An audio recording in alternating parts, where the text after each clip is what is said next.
All right, Sports Talker Nation, welcome back. Once again, it's your host, the G-Man, as we continue with our 2016 NBA Draft Preview. Today, we're going to talk about the wings, those guys on the side who can shoot the ball. Different NBA now, so a wing could be defined as anybody who's 6 foot tall but can't really handle the ball to someone who's 7 foot tall but can really shoot the ball. You're going to see a mishmash of different guys here, different skill sets as well, but I think wings are integral to the success of a team. Just look at how Golden State plays positionless basketball. I think they're going to be good to go. So without further ado, I'm actually going to give you 11 of these just because I love the 11th player and I don't hear anybody talking about him. That's Bryn Forbes from Michigan State. He is very small for a shooting guard. He doesn't have a great handle. What he does do well is shoot. He is the best shooter in this draft, bar none. He shot almost 50% from three-point range, and he wasn't just a catch-and-shoot guy. He wasn't necessarily off the dribble, but with a hand in his face, no problem. That one skill alone in today's NBA makes him worth taking. I hope the Sixers are listening to this and they wind up taking him. Put him on the floor with Ben Simmons. He averages 15 points a game immediately. So I do love him. He reminds me of a little bit bigger, better defensively Patty Mills, who certainly has carved out a niche for himself in the NBA. Number 10, Malik Beasley from Florida State. He's coming out, but I think he has a little bit of a tweener game. He's a little bit streaky as a shooter as well. He does have freaky athleticism, and teams really seem to love him. If he can become a little more consistent, he reminds me of a Tobias Harris type. I do think he's got a big future in the league. Number 9, not a real common pickup here, and that's Caris LeVert from Michigan. People forget all about him because he was hurt basically the entire year, but he has a silky smooth jumper, and he actually gets to the hole pretty well as well. And he jumps out of the building, finishes smoothly.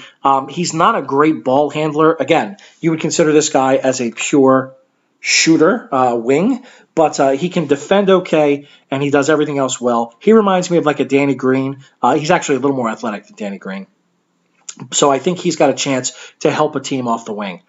Number 8, now I generally don't rank guys I haven't seen play. And you'll notice there's no international players in here, so you're not going to have any Dragan Benders or anything like that. But I'm making an exception here, and that's Thon Maker. I will acknowledge he is the biggest unknown of this draft. He's attempting to bypass the draft, the one-year college rule, because he went to a prep school. All I have to go by is his highlights. And while everyone wants to talk about how he has a great shot and he can dribble the ball up the court, he can dribble the ball up the court against high school players. I don't know that he has the ability to be a point guard in the NBA. But he is a 7-footer who does handle the ball well enough. He does have a jumper out for crazy range, which a guy that young shooting threes at that size means he's probably going to be able to translate and make that even better as he go forward. I don't know that I'd take the risk on him in the top 10, but if he falls into that mid-teen range where you're really taking a risk anyway, why not go for the star in the making? At his best, I think he could be a Tracy McGrady type player. At his worst, he could, bomb out of the league in a year if he even gets a guaranteed contract. He's all over the map, and I'd take a shot. Number 7 is Wade Baldwin. There's a lot of hype on him. I don't think he deserves all of that. He can get really streaky and fill it up, but they were just an average team, and he was their go-to guy, so that always makes me nervous. He's real lean. He's athletic. If he becomes more consistent, he has a shot to be a real good player. He can also handle the ball a little bit. He would be a pass-first point guard. He doesn't really want to pass the ball, but he can do it. He can up and bring the ball up the court. He reminds me of like a Kentavious Caldwell-Pope. Number 6 is Malcolm Brogdon. I don't hear anyone talking about Malcolm Brogdon. He played in a defensive system, and it's a boring system. Virginia is boring. But he was the man on offense. He can stroke it with guys' hands in his face, off the dribble. Oftentimes, he was creating his own offense at the end of a shot clock. He's a passer. He plays excellent defense. I think he's a better all-around player than last year's early pick from Virginia, and Justin Anderson, who is the guy I most closely relate him to. I think he's got a chance to be a really good two-way player. Like almost like a Prince from Detroit for years and years and years. Tayshaun Prince was a hell of a player. I think that's the type of player Brogdon could be. Number 5 is Brandon Ingram. Yes, I know everyone thinks he's a top 2, and maybe the Sixers should consider him instead of Ben Simmons. Not at all what I would expect. This is the guy who is ascended above everyone, and I just couldn't disagree more. He's very lean. My man needs to eat himself a couple of biscuits because he is really little. He's very slight. What I see in him is a guy who's going to have to be on the perimeter because he can't get inside. People act like he's just going to be able to take it to the hole. He's not strong enough, and his handle isn't that great. I hear people talk about Kevin Durant. That is absurd. People didn't watch Kevin Durant in college then. All the way back in college, he was tall, he was skinny, but he was quick, had a great handle, could get to the basket. He's also a major exception with that body type of guy who can be a star. That said, Ingram has a chance to certainly be a contributor. My comparison is going to sound like I'm really trashing the kid. I think he's better, but it's almost like a Wilson Chandler. He's going to have to stand outside and shoot it until he learns to build that body up and get to the hole. Number 4, Denzel Valentine. His stock has fallen a lot. I understand he's not your prototype. He rebounded really well, but he's too small to play small forward. I think he's a big shooting guard who can defend. He can rebound, and he's an excellent, excellent passer. He really does remind me of Draymond Green, although he's a little smaller. Listen, I understand he choked in the tourney. You don't take that away from this kid.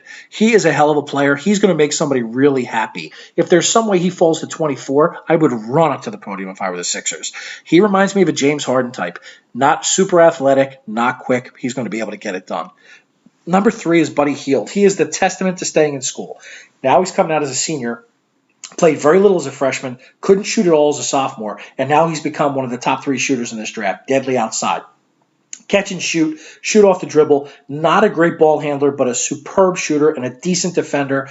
I think in this NBA, if he can stand on the wing and stroke it, play a little defense, he has a big future. Reminds me of Klay Thompson, and that's pretty high praise if you've been watching Klay Thompson. Number 2, Jamal Murray. He got better and better as the season went by as a young kid, showing off a wide skill set for a really good team. He does a little bit of everything. Shoot, pass. He actually averaged almost 20 points a game at Kentucky, where they just shuttle guys in and out. He was clearly the guy. Very little downside. He has enough of a handle to even play minutes at the point. So be your starting 2 and play the 1, again, like a Klay Thompson and Eric Bledsoe type that can take some pressure off the point guard. I think his future is rosy. If I have to trade Jahlil Okafor to get him, I'm probably not doing that if I'm my Sixers. But if I can package Noel, something else to get into the top 6 and Murray falls, I do that in a heartbeat. And the number 1 wing should be no question about it at all because he's also the number 1 in the draft, and that's Ben Simmons. Some people want to say he's a big because he's 6'10". He doesn't play a big man's game. He's a hell of a rebounder, but he is going to initiate your offense. The ball is going to go through him. He is going to be your point forward. For the old heads out there like me, you go back to Paul Pressey. Now it's like a Draymond Green, but I think he's way more athletic than Draymond Green. He's bigger.